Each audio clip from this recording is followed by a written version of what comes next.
probably know which story, and I don't think anybody at this table knows. I guess it's going to be 10th grade. No. I Not the clothing story. Wait, No. what? What about what? That one is hilarious. The what story? When Mom switched out all your clothes to boys' clothes when you brought No, I didn't she switch. took all of my clothes except for my t-shirts. No, we had just gone shopping for beautiful shirts. And I don't want to hear it. I don't want to talk about that one. No, that's not the one I want to talk I about. want to hear this one. The one I want to talk about is this is before she could drive, and she was volunteering at the hospital. I think it was during the summer. Oh, when I was doing the candy striping? Yeah, and one of the floors that she worked several floors. One of them was the maternity floor. And, I would pick her up and she would tell me about her day, each time she volunteered. And this particular day, and she was out on the maternity ward, and I think you were about 14. You started talking and you were saying, Mama, it's so sweet. When there's a baby boy, they put a blue ribbon on the door. Mm-hmm. And when it's a baby girl, they put a pink ribbon. And when the baby dies, they put a white ribbon. Oh. And who else would know that? And she said it very, here I go. Matter of fact. Oh. She said it matter-of-factly, but like not without happening. compassion. Mm-hmm. It was very powerful for me because, I tear up now thinking about it, but she had a very even, not a cold. There was nothing cold about it. It was something very even.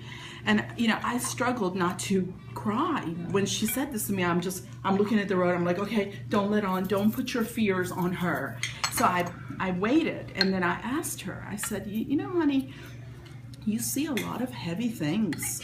She would see terminally ill young people. She would see dying people.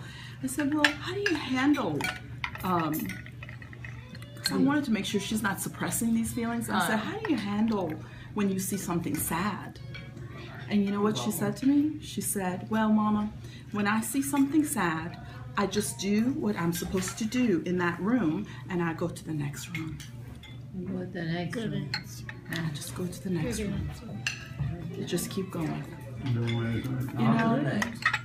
And that's what she did.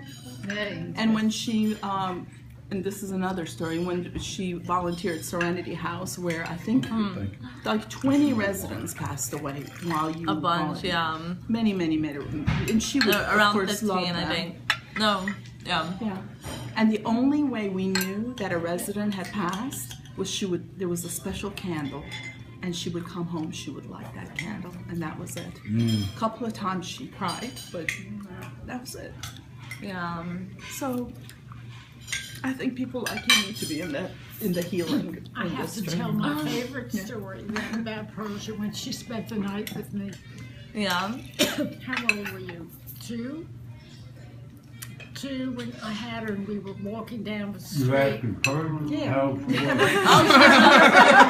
I think she was like 2.5. She was like 2.5. Yeah. 1 3/4. She was 2.5. She was when And Persia we're was walking 12. down I'm we're sure she walking remembers down the now that she street, got the age right. and she was on a little kiddie car, like, where you walk down, you sit on the seat and walk, and I'm right with her, and then all of a sudden she fell over on her face, broke her 2 front teeth, And chipped this one. chipped one, and I sung that for like 6 years. I took her to the children's dentist. But the thing that is so personal is the whole way over, she would say, I love you so much, Grandma.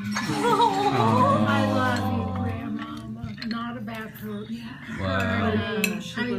I'll never forget that. I will never forget that. Never. That's a precious story. Wow.